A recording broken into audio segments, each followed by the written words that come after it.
Hello!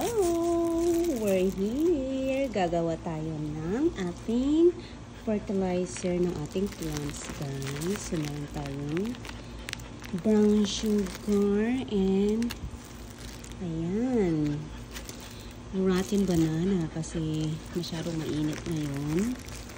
So, yung banana natin nasisira na kaagad. So, ayan.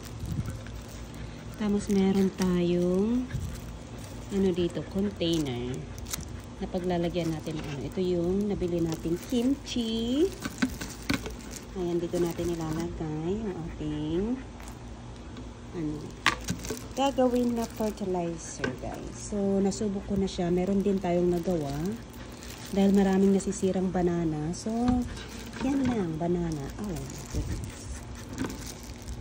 Sayang yung banana. Ayan, banana and brown sugar only. That's it.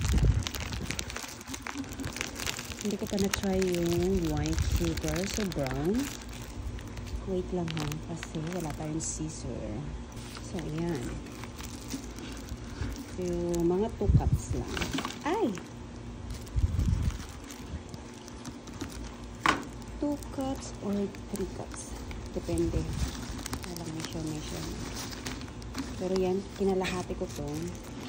Ilang pounds ba ito? 2 pounds. So, 1 pound siguro yung nilagay natin. So, kalahati. Ayan, ganyan. Ganyan siya. And ilang pirasong banana yun. Basta, nasa sa inyo na. Mas marami sigurong sugar, mas okay. Tapos, pigain lang natin siya. Ayan, pigain natin.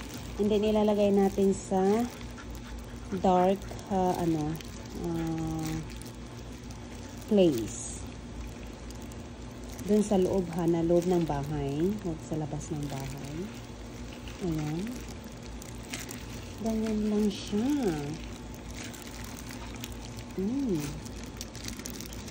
Ganyan. Tapos malulusaw siya. Magiging Papakita ko yung nagawa ko na ha.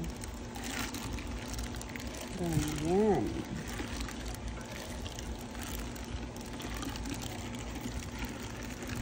Ayan. So, napiga-piga na. Ganyan lang. E, meron tayong dito. Didikdikin na itlog.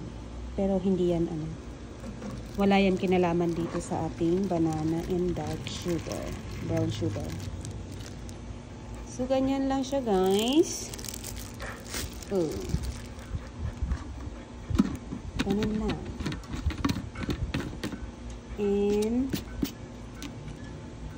ganyan lang. Tapos ilalagay natin dun sa madilim na part ng ating, basta dun sa madilim na room or area.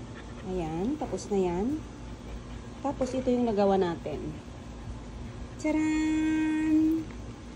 Ito yung nagawa natin. Ayan. Kimchi na naman to, guys. Mahilig kami sa kimchi. So, yung amoy niya, guys, hindi siya mabaho. So, nababad ko na to siya ng matagal-tagal, guys. Ganyan. So, sasalain natin to. Kasi, ang ginagawa ko kasi, hindi ko na sinasala. Kinukuha ko na yung tubig niya, ganyan.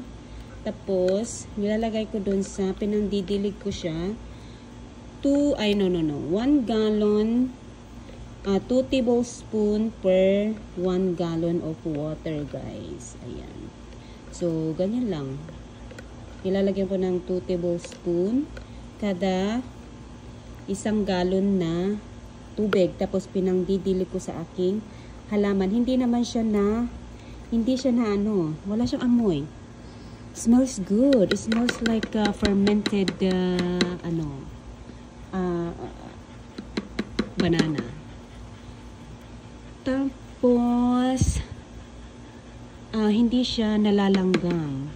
Na-try ko na siya, guys. So, marami tong ganon. So, ito yung pinandidilig ko sa aking halaman dito lang sa outdoor plants. Sa mga vegetables ko, ganon. Sa mga aking alugbati, kangkong, and mga ganyan.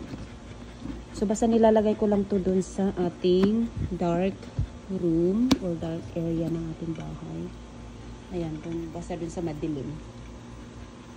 So, okay na to. And ito, ilalagay natin doon.